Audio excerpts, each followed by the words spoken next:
प्रस्तुत है हरियाणा राज्य की साप्ताहिक समाचार समीक्षा। लेखक हैं वरिष्ठ पत्रकार दिनेश गोयल, वाचिका निधि मुंजाल। केंद्र सरकार ने गत 21 नवंबर से एक ऐतिहासिक फैसले में सभी 4 नए श्रम कानूनों को अधिसूचित कर दिया है।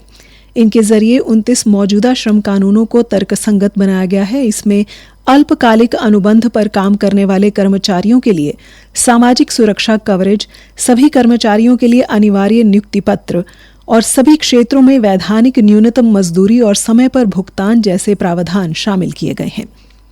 इन नए 4 श्रम कानूनों में वेतन संहिता 2019, औद्योगिक संबंध संहिता 2020, सामाजिक सुरक्षा संहिता 2020 तथा व्यावसायिक सुरक्षा, स्वास्थ्य एवं कार्यदशाएं संहिता 2020 शामिल हैं। सुधारों में महिलाओं के लिए विस्तृत अधिकार और सुरक्षा को यकीनन बनाया गया है। इनमें रात में काम करने वाले श्रमिकों और 40 वर्ष से अधिक आयु के श्रमिकों के लिए मुफ्त वार्षिक स्वास्थ्य जांच, खतरनाक प्रक्रिया इकाइयों सहित पूरे देश में ESIC कवरेज और एकल पंजीकरण लाइसेंस प्रणाली आदि को शामिल किया गया है। प्रधानमंत्री नरेंद्र मोदी का मानना है कि ये कानून हमारे लोगों, विशेष रूप से नारी शक्ति और युवा शक्ति के लिए सामाजिक सुरक्षा, न्यूनतम और समय पर मजदूरी भुगतान, सुरक्षित कार्यस्थल और लाभकारी अवसरों की मजबूत नींव का काम करेंगे। उनका ये भी मानना है कि ये कानून श्रमिकों के अधिकारों की रक्षा करने वाला और भारत की आर्थिक वृद्धि को मजबूत करने वाला भविष्य के लिए तैयार परिवेश बनाएंगे। ये सुधार रोजगार सृजन को बढ़ावा देंगे, उत्पादकता को गति देंगे और विकसित भारत की यात्रा को तेज करेंगे। प्रधानमंत्री का ये भी मानना है कि ये आजादी के बाद से अब तक के सबसे व्यापक और प्रगतिशील श्रम उन्मुख सुधारों में से एक है। नए कानून श्रमिकों को बहुत अधिक सशक्त बनाते हैं। ये अनुपालन को काफी सरल भी बनाता है और कारोबारी सुगमता को बढ़ावा देते हैं।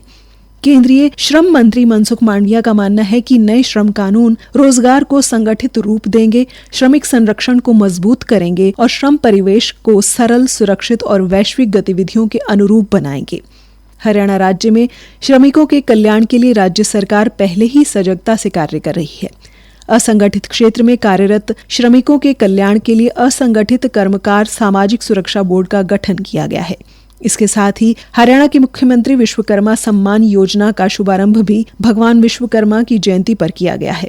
श्रमिकों के आश्रितों को 7 ESI अस्पतालों, 39 डिस्पेंसरी, 3 आयुर्वेदिक डिस्पेंसरी और 1 मोबाइल डिस्पेंसरी के माध्यम से स्वास्थ्य सेवाएं उपलब्ध कराई जा रही हैं। राज्य सरकार द्वारा हिसार, रोहतक, अंबाला में 100 तथा सोनीपत में 150 बिस्तरों वाले ESI अस्पतालों को खोलने की अनुमति दी गई है। न्यूनतम वेतन सीमा को 25,000 रुपए से बढ़ाकर 27,000 रुपए करने का भी निर्णय लिया गया है। मुख्यमंत्री आवास योजना के तहत पात्र निर्माण श्रमिकों को 2.5 लाख तक की वित्तीय सहायता सीधे दी जा रही है। रात की शिफ्ट में महिलाओं को कार्य करने की अनुमति की सुविधा अब कॉन्ट्रैक्ट वर्कर तक की बढ़ा दी गई है। इसके अलावा गुरुग्राम, सोहना, पलवल, सोनीपत और बावल में 5 नए श्रम न्यायालय भी स्थापित किए जाएंगे और ई-अदालत प्रणाली शुरू करने की घोषणा की, जिससे श्रमिक विवादों का शीघ्र निपटारा होगा। श्रमिकों के कौशल विकास के लिए मुख्यमंत्री श्रमिक कौशल विकास योजना की भी घोषणा की गई है। हरियाणा में 20 से कम श्रमिकों को नियोजित करने वाले प्रतिष्ठान और व्यवसाय को दुकान एवं स्थापना अधिनियम में पंजीकरण में छूट दी गई है।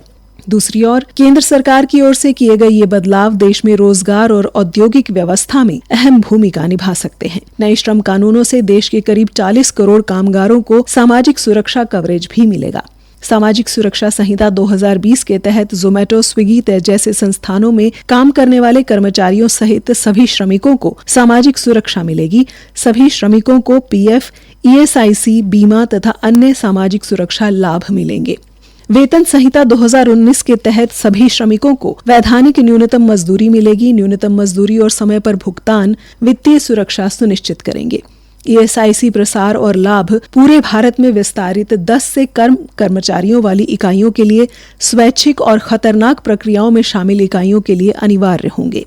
अब एक तय अवधि के लिए नियुक्ति पाने वाले कर्मचारियों को स्थायी श्रमिकों के समान सभी लाभ मिलेंगे, जिनमें अवकाश, चिकित्सा तथा सामाजिक सुरक्षा शामिल हैं।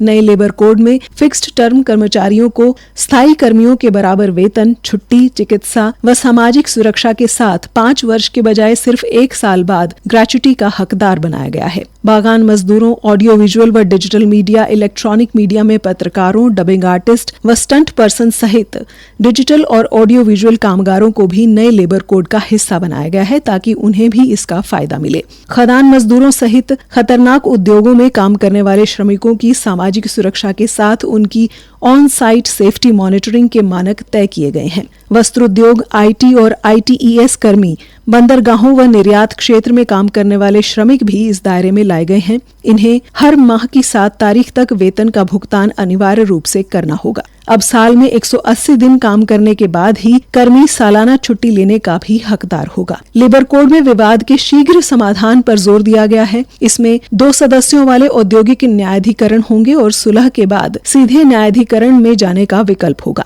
कंपनियों के लिए सिंगल रजिस्ट्रेशन, सिंगल लाइसेंस और सिंगल रिटर्न कई ओवरलैपिंग फाइलिंग की जगह लेगा। राष्ट्रीय व्यावसायिक सुरक्षा और स्वास्थ्य बोर्ड सभी सेक्टर में एक जैसे सुरक्षा और स्वास्थ्य संबंधी मानदंड तय करेगा। 500 से अधिक कामगारों वाली जगहों पर जरूरी सुरक्षा समितियां होंगी, जिससे जवाबदेही बेहतर होगी। छोटी यूनिट के लिए रेगुलेटरी बोझ कम होगा। सरकार का साफ कहना है कि मौजूदा श्रम कानून बाधा उत्पन्न करने के साथ ही बदलती आर्थिकी और रोजगार के बदलते तरीकों से तालमेल बिठाने में नाकाम रहे।